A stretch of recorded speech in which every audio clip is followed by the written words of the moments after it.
Now I want to show a speech that every Canadian and even international viewer should watch. I'm going to play the video right through and then I'll comment on it after. At this decisive moment, Canadians are demonstrating just how strong we are. You know, it started quietly. People choosing a wine from the Okanagan over one from California. Anyone had any bourbon recently? No, I don't think so, no. Sorry. A family planning a vacation to Prince Edward Island instead of booking flights to Florida.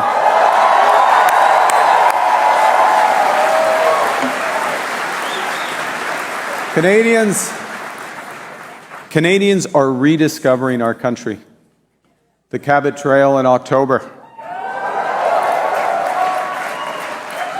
The Columbia Icefield in June. Le Festival International de Jazz à Montréal en juillet.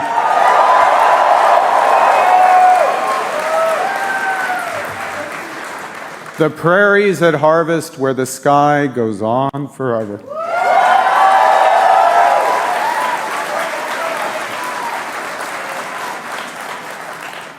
You know, Canada's tourism sector had a record-breaking summer, 50,000 more train rides, 13% more visits to our national parks, 15% more visits to our national museums.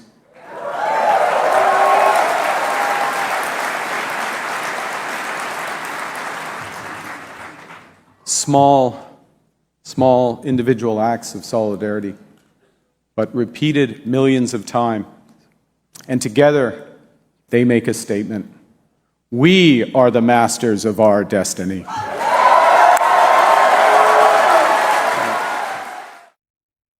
You know, I really don't have much else to say on top of that. All I can say is job well done, Canada. Now, of course, we don't have all Canadians following this, but we have enough to make damage to the United States. And in doing so, we're discovering our own country again. But Canadians are going to continue to travel, whether it's within our country or overseas. And that's despite the gas prices as well as jet fuel prices. So in this video, I got two reports I want to share with everyone. And the first one is about a travel trade show. And quite surprisingly, one country is not showing up here in Canada. I'll let you guess which one it is. And even though Canadians and international tourists are still going to be traveling, there are some things that we should be worried about, mainly revolving around flight costs. So we'll get into all of this in this video, and let's get started with the first one. The Ottawa Travel and Vacation Show returned to the capital this weekend, sparking curiosity on new travel destinations as some Canadian vacationers are still avoiding travel to the U.S. CTV's Camille Wilson checked out the show this afternoon and is back with a recap from the Rogers Centre, Ottawa. Camille, how'd it go? Kimberly, travel is the key to many people's heart, whether it's by plane, train, or cruise line. And it definitely showed at the Travel and Vacation Show this weekend with the thousands of people that are looking for their next adventure and find what are the hot travel destinations are this year. Now, one thing I want to mention before we start. Spring break vacation just passed in the month of March. And typically, it would be a very good time for the United States when it comes to vacations. Kids are off school for a week. They want to go to Disneyland, Universal Studios, Six Flags, or whatever it's called. It was almost an automatic for the United States to expect these tourists to come in. And I remember back in December, January area, the U.S. tourism officials and experts, or so-called experts, were saying that the next big boom is going to be for spring break. Well, that never happened. And what I want you to do is when you're watching this report, listen carefully to where these Canadians are deciding to go. Robert Vave spent years flying other people to their vacation destinations. I was a pilot, just private pilot, but have had opportunities to fly in a number of different countries. And after visiting 128 countries, he's at Ottawa's Travel and Vacation Show, planning a trip for himself. Always looking for new ideas, things that have changed. A lot of countries have gone through a lot of turmoil and a lot of improvements. So it's interesting to see the changes that have happened over the last 10, 20, 30 years. More than 190 travel exhibitors packed the Rogers Centre, Ottawa, representing hundreds of countries from the Caribbean to Africa and Europe to Asia, with many travel and adventure vacation destinations. I think one of the hot places will be Egypt. Asia, people are thinking of going to China more than they ever have before. Vietnam, and also India. Now, those are not countries that we would typically hear about in the past. as being a destination that Canadians or international tourists really want to go to. Especially for Canadians. I mean, we used to go to the United States due to proximity. I mean, it was an easy 4-hour flight or 2-hour flight just to get to where you want to in the United States. But about a month and a half ago, during one of my walks around the downtown area, I did meet a group of Canadians that were in Southeast Asia for the first time. And when I asked them why did they choose Southeast Asia, unanimously, the group of 5 all said that they do not want to support the US economy anymore. This show giving you the world under one roof and bringing you a taste of cultural experiences before stepping into the country. People are going more and more to the Caribbean rather than going south to the United States. The wake of tariffs and trade tension with the U.S., the event seeing a decrease in American booths. We had 20 U.S. booths booked here for this year, and they all pulled out with the exception of one. Ouch. 20 booths down to 1.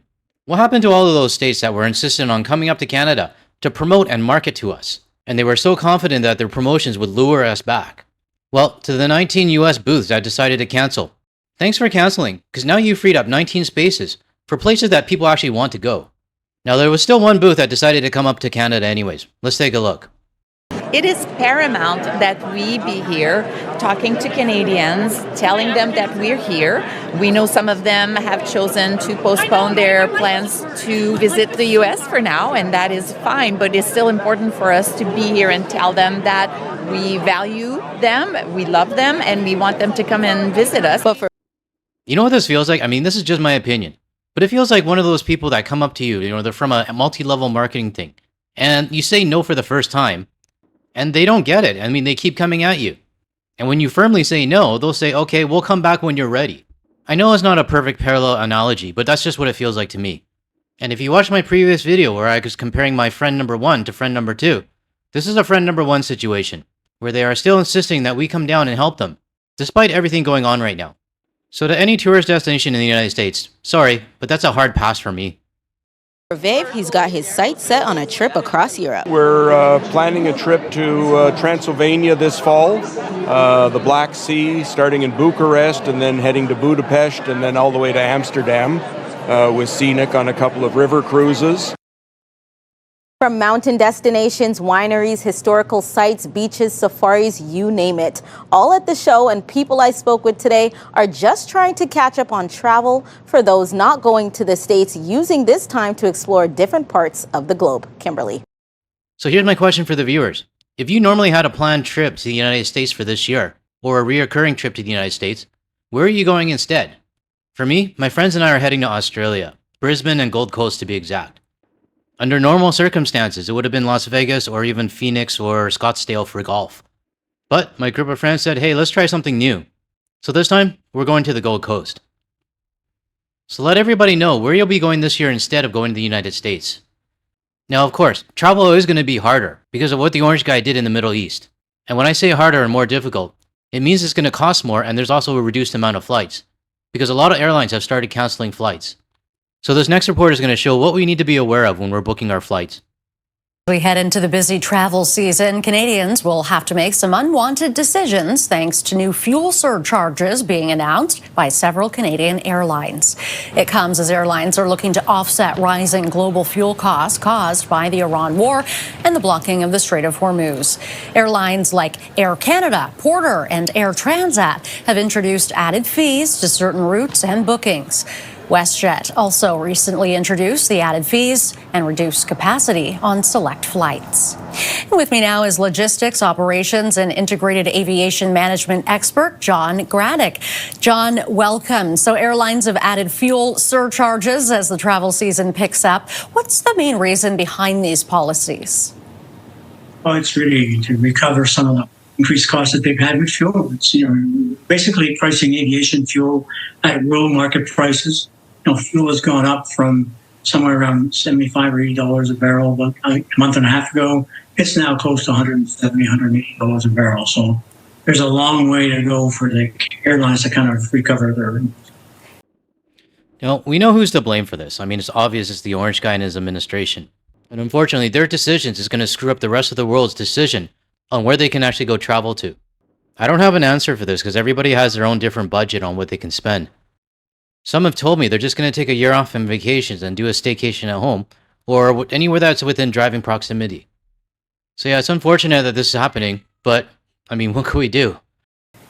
How much more might Canadians have to pay? And is there a big difference between domestic and international travel surcharges? Yeah, there is. And the surcharges have varied between $25 and $50. I think Air Transat's at $50. Air Canada's at $50 or $60. But there's an interesting phenomenon happening in the industry now on international flights, particularly. You see some of the carriers that are in the Middle East that are operating in the war zone basically have taken to pricing, kind of get people to fly on them. So, flying on Etihad Airways out of Toronto, you're looking at flights that are somewhere in the range of about $1,400 to fly from Toronto to Manila, Toronto to Bangkok, which, a couple of weeks ago were at $7,000 or $8,000. So they're using pricing now as a means to entice people to come back to fly internationally. Oh, that is interesting. So there are still deals out there. You just gotta find them. I'm actually not sure what the best way is to find good flights. I mean, for me personally, I just use Google Flights. But if anybody knows of any other websites that are good for helping the community find good flight deals, let me know. With so much uncertainty around the Strait of Hormuz right now, how long could these surcharges remain in place? It could be there for a while. It's going to take that pipeline of aviation fuel is interrupted now. I think we're starting to see rationing starting to happen in the Southeast Asian markets, Vietnam, South Korea.